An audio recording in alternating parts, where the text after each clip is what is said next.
When an iceberg tore a 350-foot gash in the hull of the Titanic, she went down in less than 3 hours.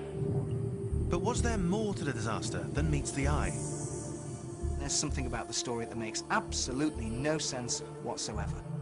Was it an accident, or was it a crime? They were businessmen, and they would make money by hook or by crook. Is the ship at the bottom of the Atlantic really the Titanic?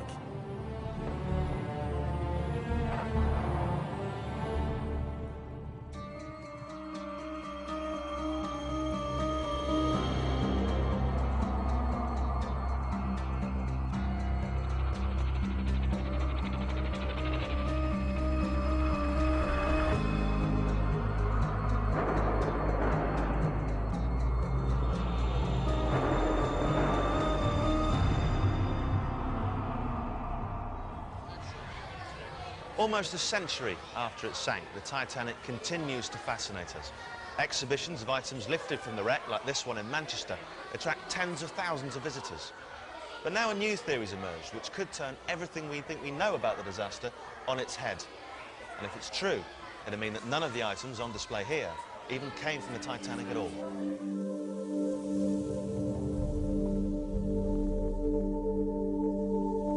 There is something strange going on. And the more you look at it, the more convinced you become that there is, at least maybe we don't know quite what at the moment. We don't know quite what yet in the story, but there's something very, very strange going on. There was no attempt made at all to save that ship. It's almost as if they wanted it to go to the bottom. Could it be that the Titanic was switched with its sister ship, the Olympic, and that it was the Olympic which was sunk deliberately as part of the greatest insurance scam in history? The Olympic becomes the Titanic becomes the Olympic. This is the most common form of marine fraud, even today. The Olympic had been badly damaged in an accident. Was an insurance fraud the only way for the owners to get their money back? What we're looking at basically is two ships which are exactly the same. To the average person in the street looking at them from a distance, they would simply have no idea which ship was which. It was a midnight on the sea, the band is playing Jeremiah God today. By the Titanic, very well. Our story begins on the other side of the world, in Brisbane, Australia. And it begins with a tale told by a dying seaman called Paddy Fenton, known to everyone as Paddy the Pig. He was a hard old man, you know, like he's one of the last windjammer seamen, you know. Paddy told me like he was the ordinary seaman on the Titanic, and that the iceberg did not cause the sinking of the ship and that there. What he said it was that they'd had a fire in the bunkers, and the fire had been burning since they loaded the bunkers. Paddy's claim was bizarre and extraordinary. He said that as ice-cold water rushed in, it reacted with a bunker fire in the bowels of the ship to cause an explosion. It was this, rather than the initial collision with the iceberg, which sank Titanic. But Paddy had a second, even more astonishing claim. Paddy Fenton did say that there were rumours among the crew that the ships had been switched, there was an insurance scam going on. The logic was this. The Olympic was unusable and uninsurable because of its accident the year before. But if the ships were switched and insurers thought it was the Titanic which had sunk, then they'd be happy to pay up in full. With the insurance scam, Paddy said that it was a big cover-up, because when they got back to port, the a company official came down with a man from the British government out there, took the crew aside and swore them all to secrecy under the Official Secrecy Act. I think the only reason Paddy was telling me is because he was getting old and that there, and I think he just wanted to clear his conscience. The thing that haunted him the most was the women and children, their screams. Paddy's story seemed outlandish, absurd even, as you might expect from someone who walks around calling himself Paddy the Pig. But then, in 1985, came a discovery which would transform the study of the Titanic. On September the 1st that year, at 12:50 a.m., an American submersible in the North Atlantic began picking up strange images on its underwater cameras. Within minutes, the crew realised they'd made the greatest underwater discovery of the 20th century, the wreck of the Titanic. It lay 2.5 miles down and was broken into 3 pieces. And there, in the side of the ship, was a hole, just where Paddy the pig said it would be. The plating is pushed outwards. It's not where something's hit the ship. If it was iceberg damage, when the ship had struck something solid, the plating would have been pushed into the ship, not outwards. The thing with Paddy the pig is that unless you knew that that was true, you couldn't have made that up. There is no way that Fenton could have known unless he was on the ship and saw an explosion. Perhaps Paddy wasn't mad after all. Could his story actually be true? I decided to head off to the scene of the crime. I'm standing at the Harland and Wolff shipyard in Belfast, and it's on this exact spot that the Titanic and its sister ship, the Olympic, were built. Now, conspiracy theorists claim that the 2 ships were switched as part of a massive insurance scam. And if it's true, then the switch would have happened right here. The 2 ships were built side by side on giant gantries. They towered over the city. The Olympic was the older of the sisters, launched a full year before the Titanic in 1911. The class leader of these ships was in fact Olympic. Very, very famous ship in her time, the biggest ship in the world, the largest man-made moving object on Earth. All the rest of it, that was all applied to Olympic. Titanic was the second of the class. John Parkinson's father worked as a carpenter on both ships, and John is perhaps the last man alive to have seen the Titanic. Oh, it was a wonderful, wonderful experience. See, I was just a wee boy, between 5 and 6 years of age when I saw it. My father brought me down here on a Sunday afternoon, and he took me round to see it. And there it was. When I looked at it, I was afraid in case it would fall on me. It was so big, it seemed to reach the sky. And what did the Olympic look like? Oh, it was a lovely ship too. You'd hardly known the difference between the 2. They were sisters, you see. Aye, very like each other. Then John told me something that intrigued me. Oh yes, there were rumours that the ships had been switched and all sorts of things. And So this theory's been around for a very long time. it has, yes. Do you remember anyone saying it to you back in the old days? Oh yes, you hear wee bits of rumours about that, you know. But that was a lot of nonsense. It was the Titanic. It was clear the conspiracy theory was as old as the disaster itself. And although John was dismissive, I was curious. I wondered what secrets might lie hidden in Belfast.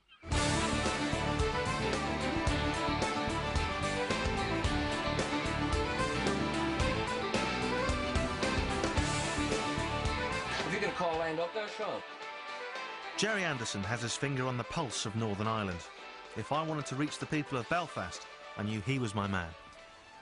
Earlier on today, I mentioned the fact we're going to be talking about Titanic. I've got 2 gentlemen with me who are from a station, a TV station that is not the BBC, and they're making a programme about the Titanic. What's the crack? Well, it's basically about Titanic conspiracy theories, and there's one main theory we're looking at, and that is that the Titanic wasn't the Titanic at all. Right. Now, you're looking at me like I might be a bit odd. No, I know you look a bit, but that's neither here nor there. I promise you there's more to it. Essentially, the Titanic, and I'm sure many of your listeners are aware of this, had a sister ship called the Olympic. And the people in charge came up with a plan, and that was to swap the Olympic with the Titanic. All right, so the ideal thing for you would be if someone rang this programme today and said, listen, funny enough, I remember my grandfather coming into me and saying, do you know what happened that last night? I came out to work for the Titanic, and it was a different ship. Exactly, yeah, no, that would be absolutely perfect. You know, I'm not pinning my hopes on it. Absolutely. Someone on the line here already, I don't know who it is. Jim? Good morning, Jim. Good morning. Yes, Jim, have you any connection with the Titanic at all? My partner's grandfather actually worked and built the Titanic. Basically, it wasn't Titanic, it sank. It wasn't, did you say? Yep. Wow, how do you know that? It's the Olympic, it sank. He swore on, I think, sister ship. Are you serious? Yep. the White Star Line, there were financial difficulties, and that's the only way they could claim and get themselves back on track. I mean, that seems to go with what I've been hearing. I was hearing that the White Star had some financial difficulties, especially with the Olympic, so they couldn't get any insurance money for the Olympic, so that's when the swap took place. Does that kind of fit with what? Yes, it does. Right. This was becoming more intriguing by the minute. Jack Johnson wanted to get on board. Captain, he says I ain't hauling no coal. Fare thee, Titanic, fare thee well. If the Titanic and the Olympic were switched, then the trail of events which led to the disaster began here in Southampton on September 20th, 1911, with a collision between the Olympic and the Royal Navy cruiser HMS Hawke. The problem White Star had with the Olympic kept hitting things. The Olympic is pulling out of Southampton. It's on its way to America. And HMS Hawke is a faster ship. It's passing on the starboard side, on the right-hand side. The two ships found themselves on a converging course, and neither was able to take evasive action fast enough. The Hawke was a vintage 19th century battleship which was fitted with an underwater ram. And this thing was there, actually, to do as much damage as possible to any other ship she managed to ram in the side. The Hawke cut an enormous double hole in the side of the Olympic, the ram below the waterline and the bow above the waterline. Nasty. And if you think the Olympic looked bad, you should see the Hawke. Everybody on board felt the impact. Glasses were knocked off tables. People were knocked off their feet.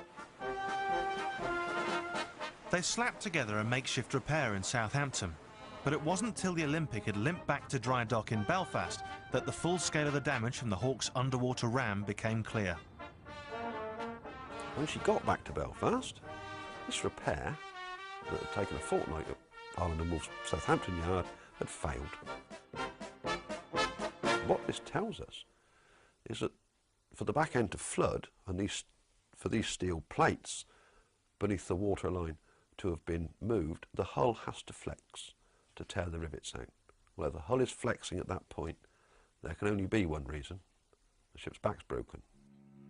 Effectively a death sentence for the ship.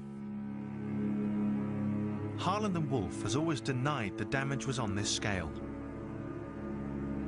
But this diagram, only recently released by the firm, shows hull plating had to be replaced along the entire length of the ship. Not just in the stern where the Hawke had struck. Strange enough, the forward end of that diagram almost exactly duplicates the supposed damage to Titanic, damage that supposedly sank Titanic on the night of April 15. It's a coincidence, and I don't like coincidences. Quite possibly, yes, quite possibly that was a weak spot on the hull. Was the Olympic a write-off? The ship they got was just a couple £100,000 worth of scrap iron. Was the White Star Line about to go down the tubes? Something has to be done. These men are desperate. Could they really have been prepared to contemplate the drastic solution Paddy the Pig claimed? To switch, then sink their own flagship?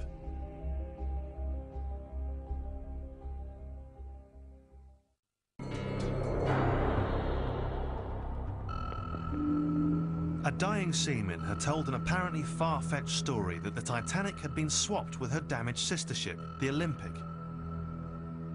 But the Olympic had been damaged in a collision the previous year with the Royal Navy cruiser HMS Hawke, perhaps more badly than the company acknowledged. All of a sudden they've shelled out all this money on a ship which is now useless. It's never going to pass another Board of Trade inspection. And to make matters worse, they'd get no insurance payout. The Royal Navy had investigated the Hawke accident and found itself not guilty. Steamliners were a multi-million-dollar business. They catered not just for the rich and the famous, but also for the hundreds of thousands of migrants pouring across the Atlantic to America. Olympic and Titanic are, in fact, the White Star Line's survival strategy in the very, very competitive North Atlantic trade. The company could well go into receivership. Something has to be done. These men are desperate. The Titanic's ultimate owner was the American J.P. Morgan, one of the most ruthless financiers of the age. The head of White Star was Bruce Ismay, an equally shrewd operator. They were businessmen, and they would make money by hook or by crook. They knew they were in trouble. It may have been at this point that someone in the company came up with a bright idea. Why not take the exact copy of the ship, sitting only 200 or 300 feet away? We have a lame duck. We have a boat that's no good. So we swap it over with the other boat. Their only way out, really, was an insurance fraud. Otherwise, the ship they got was just a couple £100,000 worth of scrap iron. Even today, the most common form of marine fraud is to swap the names of the ships. Goes on all the time. And in those days, it was no different. By staging an accident, they could then claim the full insurance on the Olympic. And the Titanic, masquerading as the Olympic, could sail around the world for the next few decades, earning money for White Star. Here is a perfect opportunity to make good on their losses, make good on the insurance, and develop this whole fraud that no one, they hope, is going to spot. It was brilliant in its simplicity. But if White Star were going to get away with it, first they'd have to make sure these two ships really did look identical. Bruce Beveridge is a former Chicago cop, a Titanic enthusiast, and a skeptic about the switch theory.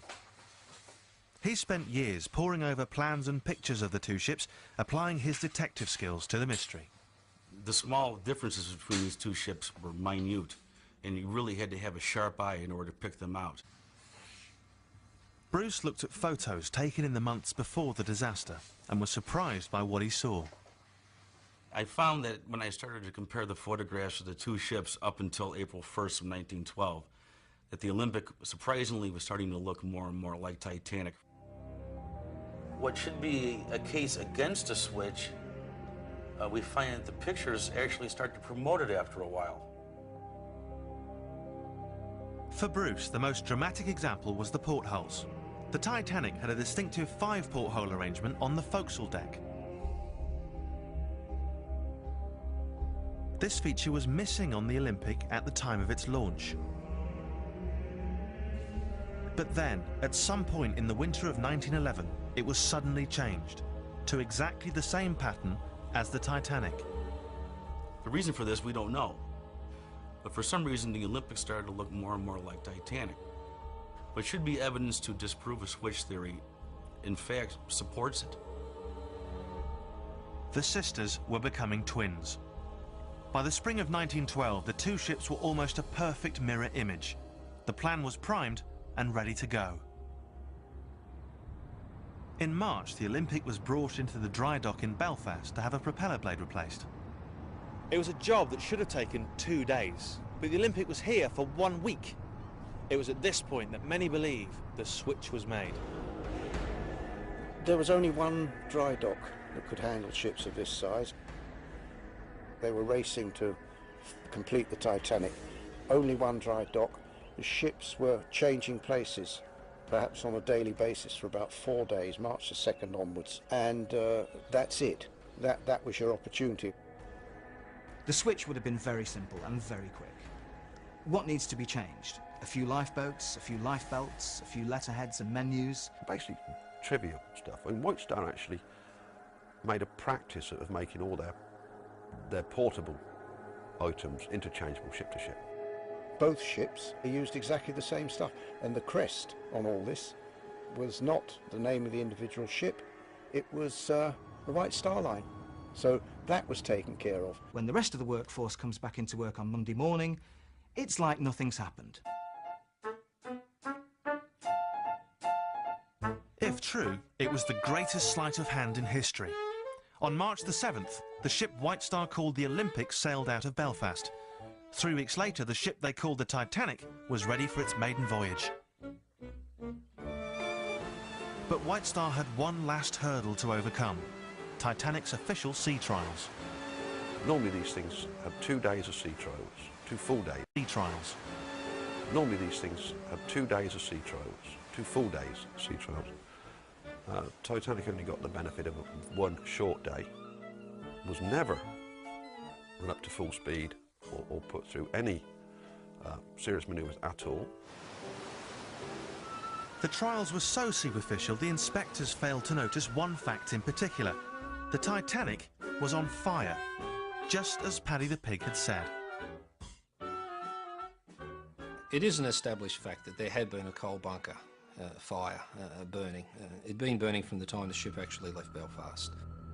I mean, that wasn't known back in the 60s, well, not widely known. It was only people like, well, people like me that dig into these things all the time. Quite extraordinary, this. You can't help being amazed by the slapdash nature of some of the things that went on. There's one thing that sailors fear more than anything else at sea, more than icebergs, more than sea monsters, it's a fire. But of course, as far as the inspectors were concerned, they were looking at a brand new ship, and they weren't bothered to look too closely. They've seen the plans, they know the thing works, it's exactly the same build as the Olympic, so we can sign it off at 12 o'clock and all go for an early lunch. The inspector didn't even go down to the engine room to have a look. White Star had got away with it. With their certificate of seaworthiness in their pocket, and with the fire merrily raging in the bunker, they took the Titanic down to Southampton. But there, further troubles awaited them. The crew signed on in Belfast seemed to have taken a dislike to the new ship. We know that the crew that brought the ship down from Belfast, only one of those men actually signed back on. The boilermen and stokers resigned en masse. A bunker fire was bad enough, but was there something else about the ship which worried them? As the first crew to actually work the ship, they would have noticed almost immediately that the coal bunkers, the furnaces on the boilers, were not new. They didn't want to know about this ship. Perhaps Paddy the Pig was right when he said there were rumours amongst the crew of a switch. Their decision not to sign back on is all the more surprising, given that Britain was in the grip of a national coal strike. Literally thousands of seamen were out of a job because of a coal strike. Ships were just laid idle. There was no coal to get them to sea. Thousands of sailors are without work, and yet these men choose to throw themselves out of a job. And the greasers down below were not the only ones reluctant to board the Titanic on its maiden voyage.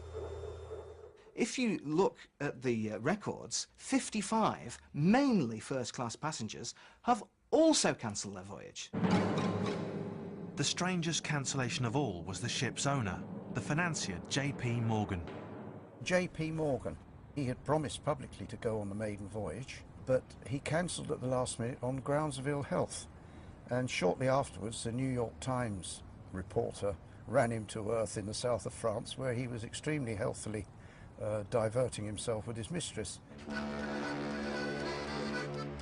When Titanic finally set sail from Southampton on April the 10th, it's a little-known fact that she was just 2/3 full.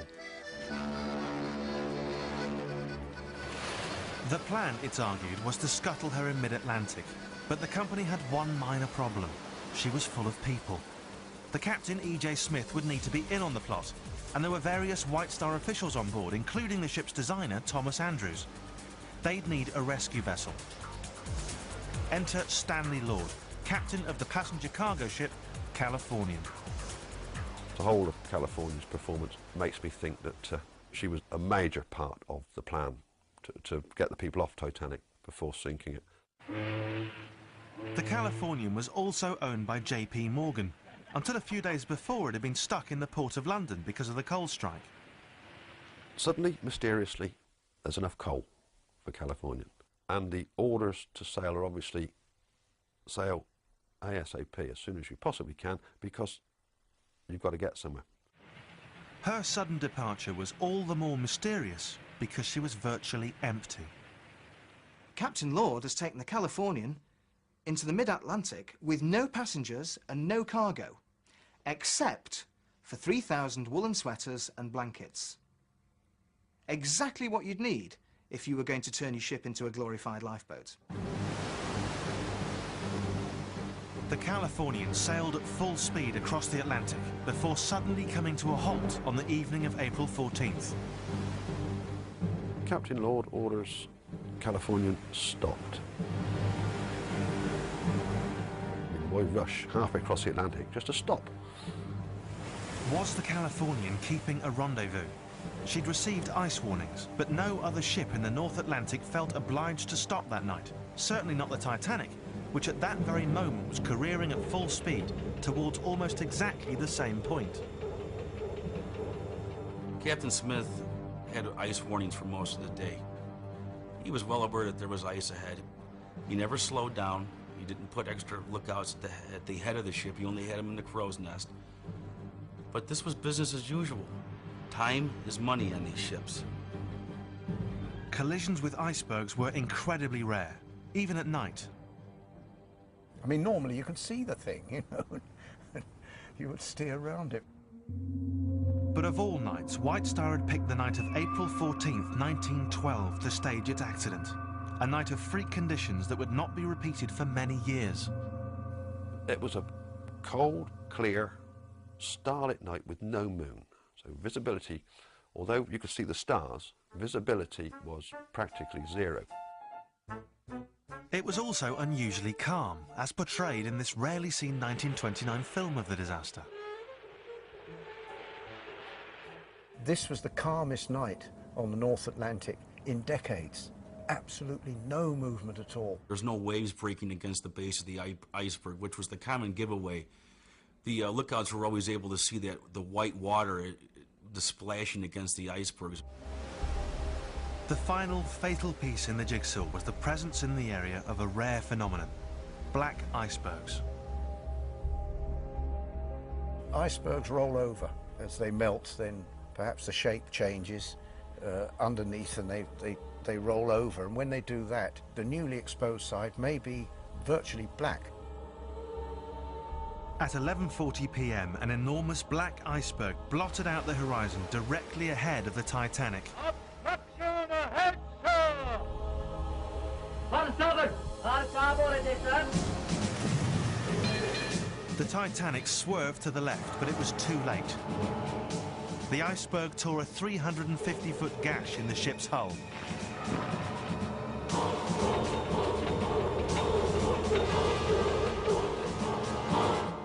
The Titanic was divided up into 16 watertight compartments. Now, any two of those could flood, and she'd be okay. But the iceberg sliced through the first 5 compartments.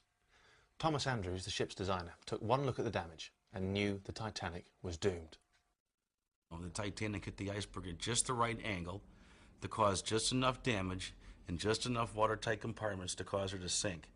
This was unheard of. If Captain Smith had been trying to stage an accident, he'd now suffered a real freak accident. He appeared shocked and stunned. Here we have a situation where it all starts to go wrong. The best laid plans of mice and men. That early period after the collision, the senior officers froze that they didn't do any of the things they should have done. The first SOS didn't go out for 35 minutes. 35 minutes, that's a quarter of the time it took for the ship actually to sink.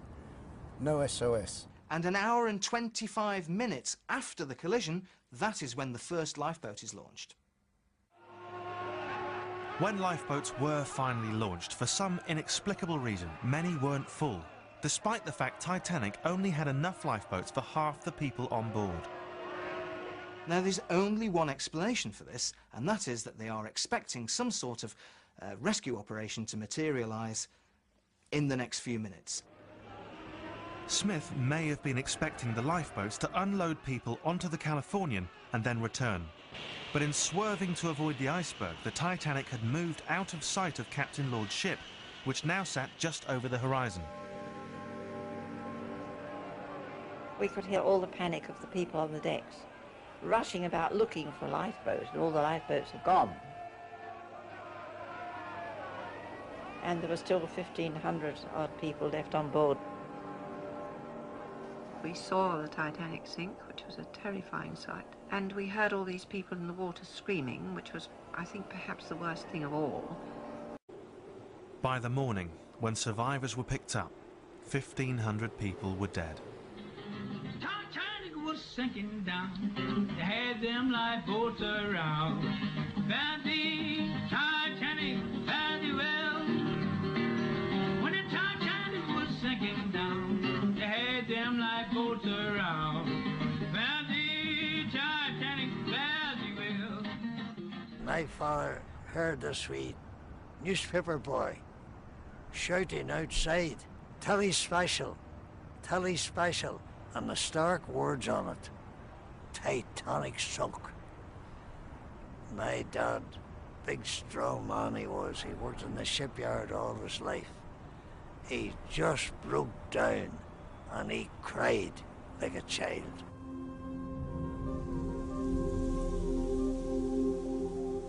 What had started here in Belfast as one of the greatest scams in history had ended in fiasco.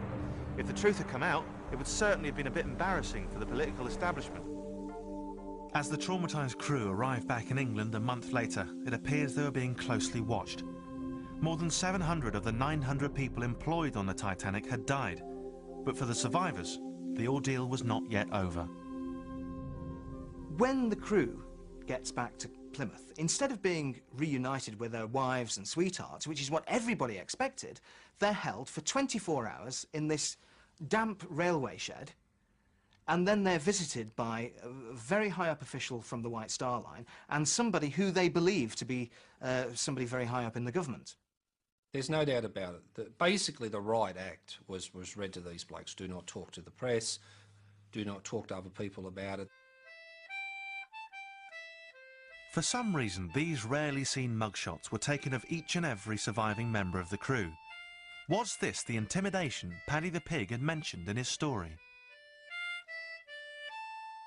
There's something about the story that makes absolutely no sense whatsoever, unless you look at it in the terms that there was actually a cover-up. Either Paddy Fenton was on the Titanic, or he'd been very close to somebody that was.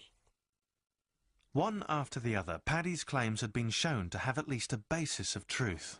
Paddy the Pig's story may have sounded like the slightly odd ramblings of an elaborately named sailor, but it proved remarkably accurate. But then, in 1998, a new piece of evidence emerged from the bottom of the Atlantic Ocean. A 17-ton piece of the wreck which appeared to blow a hole in the entire switch theory.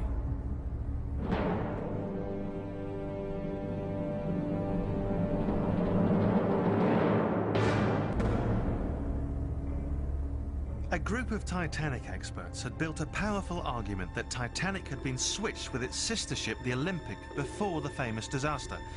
But back in Northern Ireland, I wanted to see if the theory really held water. For almost 100 years, this was the main headquarters of the Harland and Wolff shipbuilders in Belfast. And this was the main drawing room.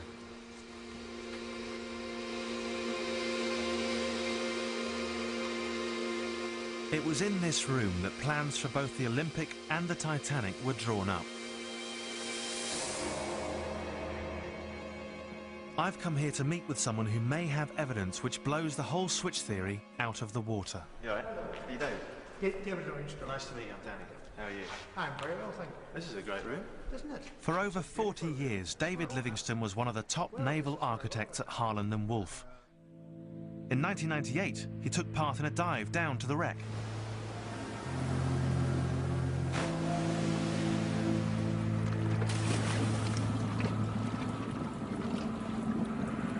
We landed in the debris field, and it was very amazing to see all the things that had fallen out of the ship. And my first view of the ship was the bow rising out of the gloom. Of course, that's the most beautiful part of Titanic and the most well recognised. During the dive, the largest piece ever raised from the Titanic was brought to the surface. A 17-ton chunk of hull. David was asked to identify it. There were two large portholes and two small ones. And we thought initially that this would be a very easy way of identifying where it came from. He looked first at the original master plans. plans which were drawn up for both the Titanic and the Olympic. But to his surprise, the pattern of portholes on the hull piece was nowhere to be seen. But then David ordered up a separate set of plans which were done just for the Titanic. This is the specific plan for Titanic. So that's ship number 401. And we can see here that the two small portholes are actually shown on this drawing. So this is specific to Titanic. The Titanic plans matched the wreck. It turns out an extra toilet had been added, meaning an extra porthole had to be drilled.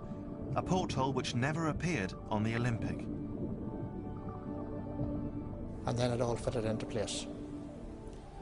Now, is it in any way possible that you were mistaken that day and that you weren't looking at the Titanic at all, that you were looking at the Olympic? Absolutely not.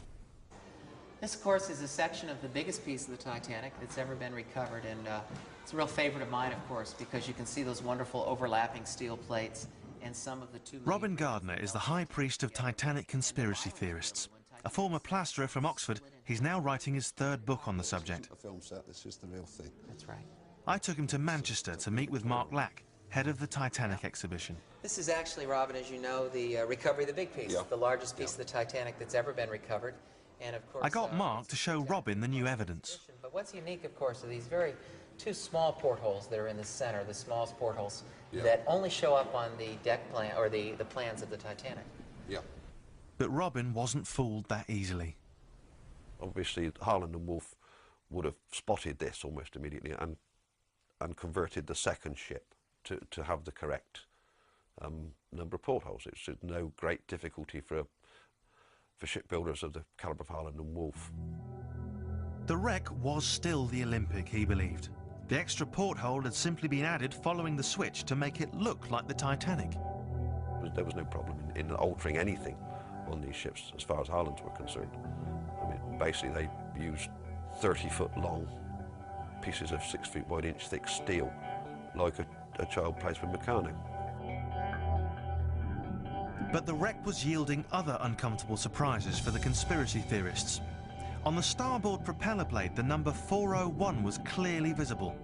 Titanic's ship number.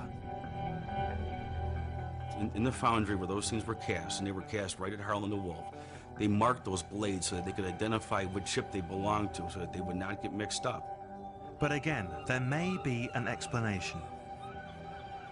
In October 1911, when the Olympic returned to Belfast following the Hawke collision, she had to have her propellers replaced.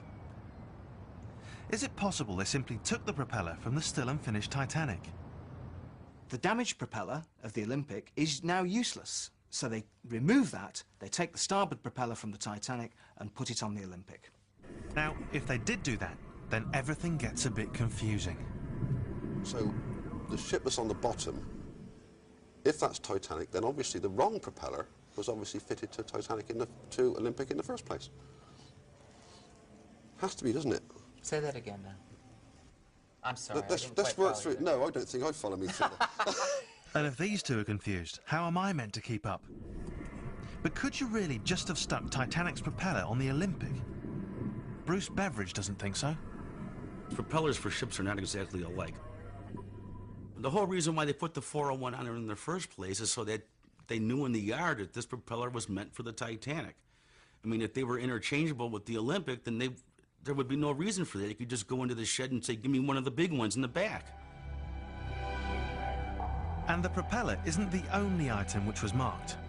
This cabinet was found floating in the water at the wreck site shortly after the disaster. On the back, 401 is clearly visible, and there are numerous others with the 401 stamp. I think we found about 6 pieces. That it was an obvious stamping or numbering. But again, Robin's not convinced. Of course, these things would have been parked in the stores at Harlands. The man goes to the stores to get, for the sake of argument, a stand for a telegraph. Pick up the first one he comes to. Yeah. Now, it's interesting. The official number for the Olympic was... What, 400? 400, right. Yeah, we have never found anything at the wreck site that has 400 on it. That's the old trick. If you're not looking, you won't find it. It's, that's... But I think if we would have spotted 400, it would have caught our eye, of course. Well, good. I'd like to. Right? Yeah. I'll give you a ring when we do. Well, thank you. Bruce Beveridge's obsessive study of photographs was also beginning to yield results. He'd found that although the two ships may have looked similar from the outside, on the inside there were a number of minor differences. There's too many minute changes, whether it be a light on a bulkhead that was placed one frame to the right or one frame to the left. You know, these are things that people who pay real close attention to these two ships and these photographs can notice. The wheelhouse was just one example. We have the wheelhouse of the Olympic. Originally, her wheelhouse had a curved front. On Titanic, the wheelhouse had a straight front. On the wreck today, the ship's wheel is the main attraction for visiting submersibles. Plaques have been left along the base of what was once the wheelhouse wall. As this photo shows, that wall was clearly straight, as on the Titanic. The evidence is there in the photographs. The differences that are on the Titanic from the Olympic can be verified through the wreck. Anything that is still left that were specific to Titanic on the wreck are still there. Hello. And back at Radio Foyle, the trail was turning cold as well. Yes, who's that? Roy Anderson. Yes, hello, how are you, sir? What have you got to add to our story? Right. First of all, well, my grandfather and my wife's grandfather were both cabinet makers on the Titanic. My grandfather and my wife's grandfather never, ever talked about the boat being changed or switched. And they were deeply involved with it. No, it was the Titanic that went down. Right. Right, thank you. The plot thickens. Okay, good luck. Okay, thank you. Sammy's on 3. Good morning, Sammy. Jerry, it was the Titanic that definitely sunk. Yeah. Jerry, it's typical of Irish myth and legend. That's something we haven't mentioned, Irish myth and legend. Exactly, the story gets better every time I tell it. This didn't really make sense to me. If the two ships were switched, you'd expect to hear something more than the occasional half-baked rumour. Jerry agreed. I don't think anyone really believes that there was ever a switch, because when you think about it, the number of people, I don't know what it was, 15,000 people working on the Titanic.